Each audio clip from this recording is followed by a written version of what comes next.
Selamat pagi pemirsa, Breaking News kembali menjumpai Anda dengan informasi aktual dan menarik. Bersama saya, Isabel Dwi Kriasanti, inilah selengkapnya. Anggaran pembayaran proyek Ibu Kota Nusantara, IKN, masih diblokir oleh Kementerian Keuangan. Sehingga di awal tahun 2025 ini, belum ada progres pembangunan yang bersertifikat.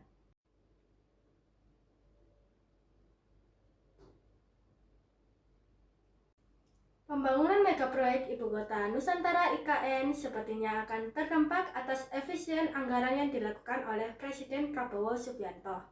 Menteri Pekerja Umum Dodi Handodo menyebut di awal tahun 2025 ini tidak ada progres sertifikat pembangunan IKN.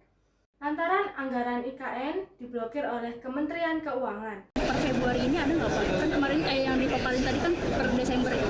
Ya karena kan itu kan 2024 ya. Per 2025 udah ada realisasi ini nggak Pak anggaran? Realisasi anggaran kayak IKN kayaknya belum ada. Nanti saya bilang Mbak, kan anggaran kita diblokir semua. Kok saya progres gimana sih anggarannya nggak ada progresnya buat beli makan siangnya Pak Menteri itu progresnya. Kepala Kantor Komunikasi Kepresidenan membenarkan anggaran pembangunan IKN diblokir, sehingga anggaran mega proyek tersebut belum dapat digunakan. Namun, Hasan Nasbi memastikan Presiden Prabowo berkomitmen untuk meneruskan proyek Ibu Kota Nusantara.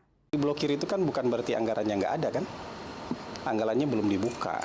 Jadi anggaran IKN itu ada di otorita IKN, ada di Kementerian. Anggaran pembangunan IKN itu ada yang di Kementerian PU, ada yang di otorita IKN. Yang jelas komitmen dari Presiden kan berapa hari lalu sudah disampaikan oleh Menko Infrastruktur kan, bahwa selama 5 tahun ke depan Presiden punya komitmen untuk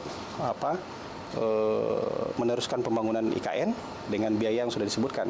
Kalau tidak salah itu 48 triliun komitmen selama 5 tahun ke depan. Sebelumnya, Kepala Otorita IKN Basuki Hadi Mulyono memastikan anggaran untuk pembangunan proyek IKN tidak dipangkas berikan mantan Menteri PUPR. Ini menyebutkan pembangunan IKN akan mendapatkan tambahan anggaran untuk pembangunan kawasan legislatif dan yudikatif sebesar 8,1 triliun rupiah.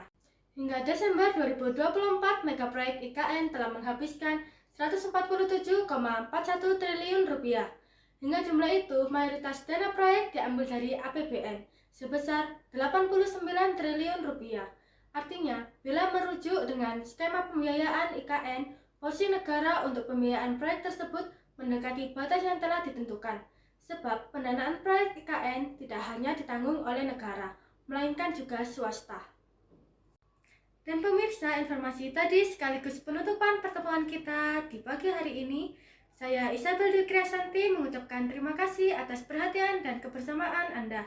Wassalamualaikum warahmatullahi wabarakatuh. Sampai jumpa.